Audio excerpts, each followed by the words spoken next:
Telangana CM Revanth Reddy కీలక నిర్ణయం తీసుకున్నారు. అర్హులందరికీ రేషన్ కార్డులు, ఆరోగ్య కార్డులు ఇవ్వాలని నిర్ణయించారు. దీనికోసం వచ్చే నెలలో ప్రజాపాలన నిర్వహించనున్నారు. సెప్టెంబర్ 17 నుంచి 10 రోజుల పాటు ప్రజాపాలన దరఖాస్తుల స్వీకరణ కార్యక్రమం జరగనుంది. దీని ద్వారా అర్హులందరికీ రేషన్ కార్డులు, ఆరోగ్య కార్డులు అందించేందుకు అవసరమైన వివరాలను సేకరించనున్నారు. ఇప్పటికే ఈ ప్రజాపాలనకు అన్ని ఏర్పాట్లు చేయాలని అధికారులను సీఎం ఆదేశించారు.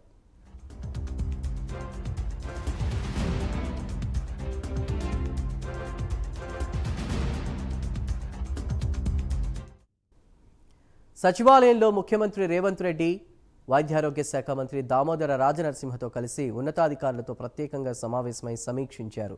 ఈ సమావేశంలో సెప్టెంబర్ 17 నుంచి 10 రోజుల పాటు రాష్ట్రంలో నిర్వహించనున్న ప్రజాపాలనపై చర్చించారు.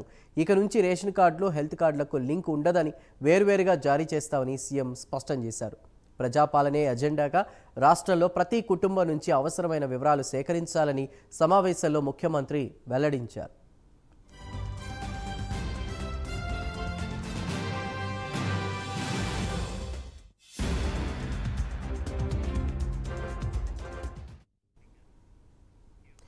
రాజీవ్ ఆరోగ్యశ్రీ వైద్య సేవలకు సీఎంఆర్ఎఫ్ ద్వారా సాయం అందించేందుకు ఇకపై రాష్ట్ర ప్రభుత్వం జారీ చేసే ఈ హెల్త్ కార్డులే ప్రామాణికంగా ఉంటాయన్నారు.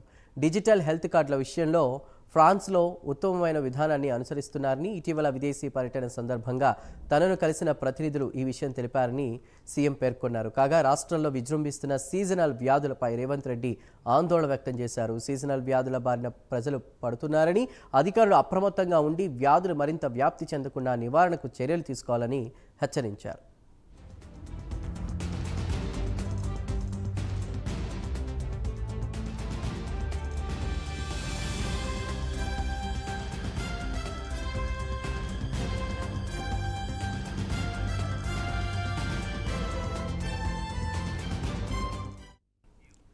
జీహెచ్ఎంసీ అధికారులు, జీహెచ్ఎంసీ పరిధిలోని వైద్యారోగ్య శాఖ అధికారులు, జిల్లా కలెక్టర్ సమన్వయంతో సాగాలని, అవసరమైతే పోలీసు విభాగం, స్వచ్ఛంద సేవా సంస్థలు, మీడియా సహకారంతో సీజనల్ వ్యాధులపై ప్రజలకు అవగాహన కల్పించాలని అధికారులకు సీఎం రేవంత్ రెడ్డి సూచించారు.